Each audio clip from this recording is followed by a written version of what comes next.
So you guys want to know the truth about day trading and becoming a day trader. You're thinking about becoming a day trader. You maybe read a website, a blog, you've been on Facebook, seen a YouTube video about people trading stocks. You're thinking about getting into it.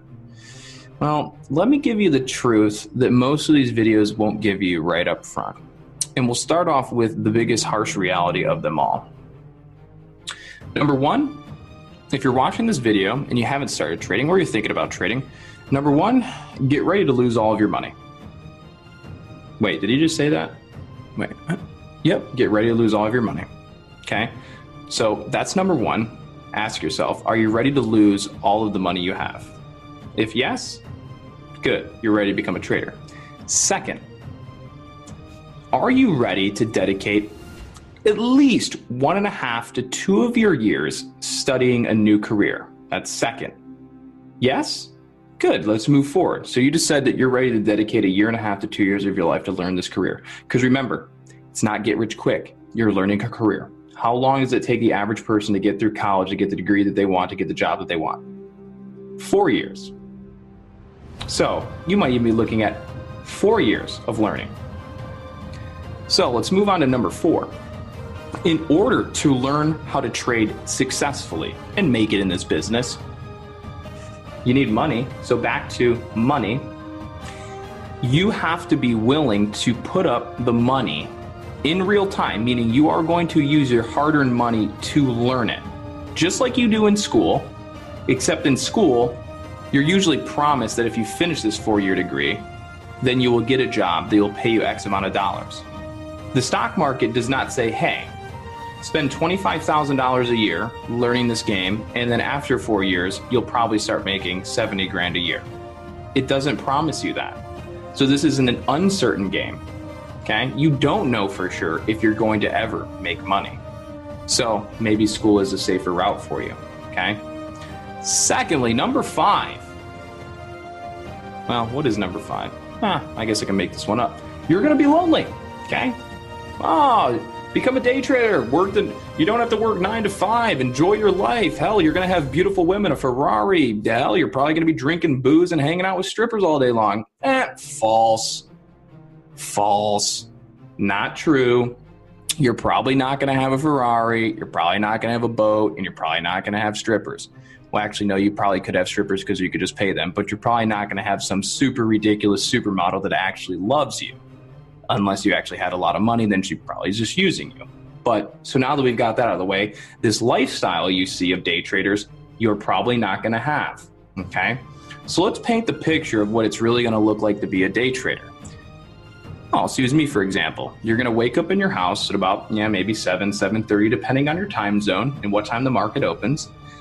If you're a responsible human being, you're probably going to wake up and probably make some food in the morning, maybe drink some water, start off on a healthy breakfast, which is important to make sure you eat before you trade and you work. Your mind will be much smarter, much better, giving your brain fuel. So the vivid picture here is you're going to wake up in your house. You're probably not going to speak to anybody but your family members if they're in the house. You don't have coworkers, so you don't get to associate outside of your job with actual human beings, unless you're in a chat room and then you can talk to other people within a community. But again, those are just online friends, so there's no actual face-to-face human interaction. So trading can get a little lonely at times. Have you guys ever been to the casino and lost money? Probably. If you're 21 and you're watching this video, you've probably been to the casino at some point and lost some money. Does it feel good losing money? Does it? No. When you're at the casino and you lose some money, the first thing you instantly think is, this next hand's going to be the winning one, and I get my money back. Or if you're smart, you say, time to walk away. But if you're like most people, 90% of people, they will say, this hand's the next hand. I'm going to win this hand. And then if you're like majority of people, you'll probably double down that bet at the casino, thinking that if this is the hand, you're going to win back all your money and then some, and then you actually probably lose again. So using the casino as an example, you've probably all been there and lost some money. It doesn't feel good to lose money. When you lose that little bit of money, we have an emotional trigger in the head. That emotional trigger will say, fight or flight, okay? And in that situation, it's best to take the flight option and leave.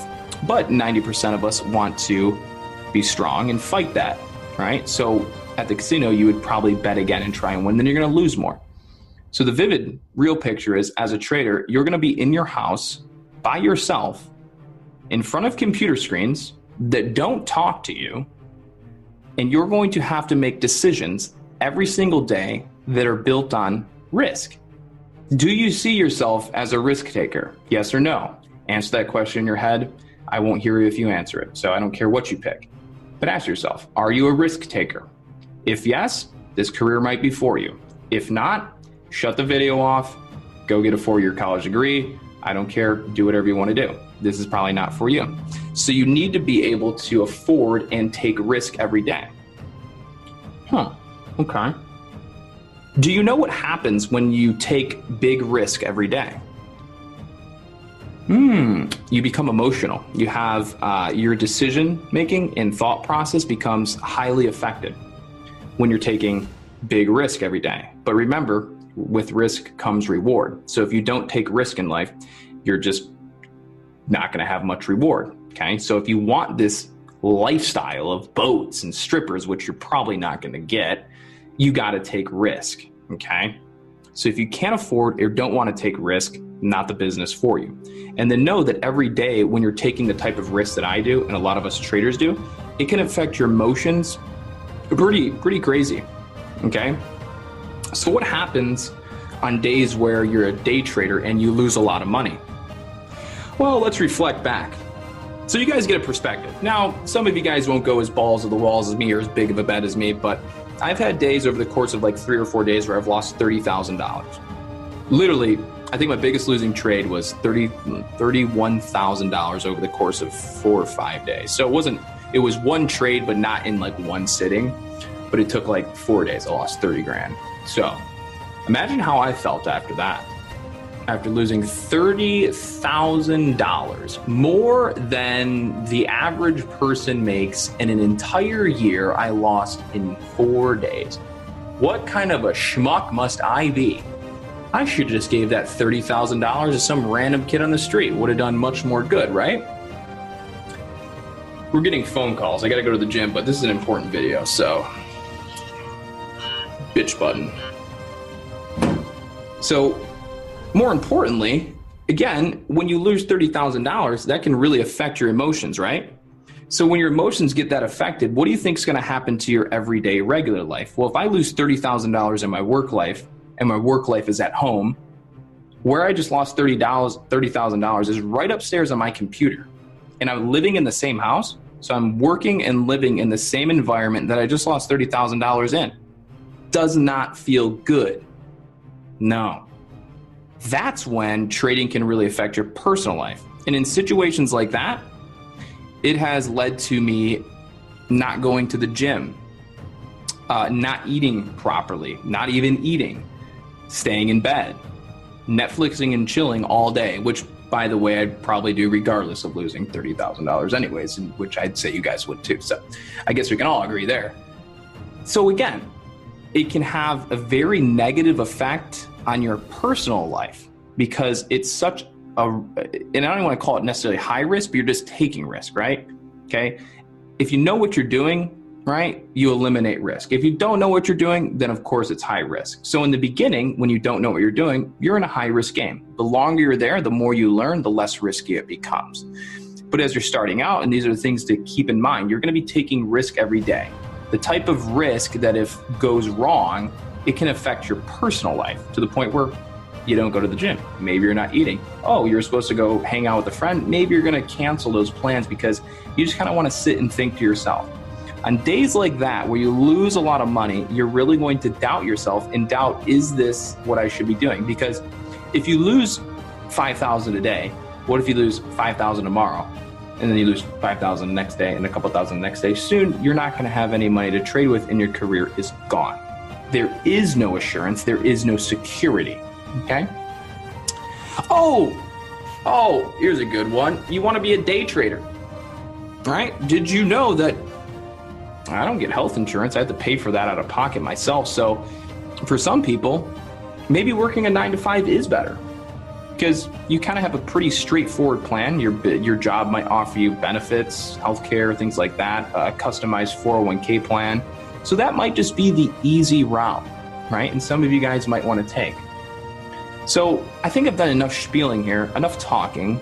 I think I've been real enough to give you a little bit of insight on what it's really like behind the scenes of a trader. Risk, emotion, sometimes it can be lonely, sometimes it's a hell of a lot of fun, and really that's it. I don't drive a Lamborghini. I have a pretty nice house. I could afford some really nice things, but I'm a trader and I'm an investor and I know what a smart investment is. And personally, a big yacht, a super fast sports car, for me in my life, it's really not the best investment. Maybe when I have a lot more money, then maybe I'll buy one of those, probably. But as an investor, those aren't smart investments. So you also must ask yourself, when you see videos of people that are traders and they have these really crazy boats and fancy lifestyles, is that really a good investment? If they were a good investor, why would they be making such a bad investment? That's something else to also ask yourself. So I think I've done enough spieling here. I hope you guys like the video, and I hope that opens up some of your guys' eyes. I've probably goofed up a few words in here, but I'm not one to do editing, so you're just gonna have to deal with this video the way it is. So I hope you guys like the video. Do give it a thumbs up. Please like it. Please share and subscribe if you haven't already.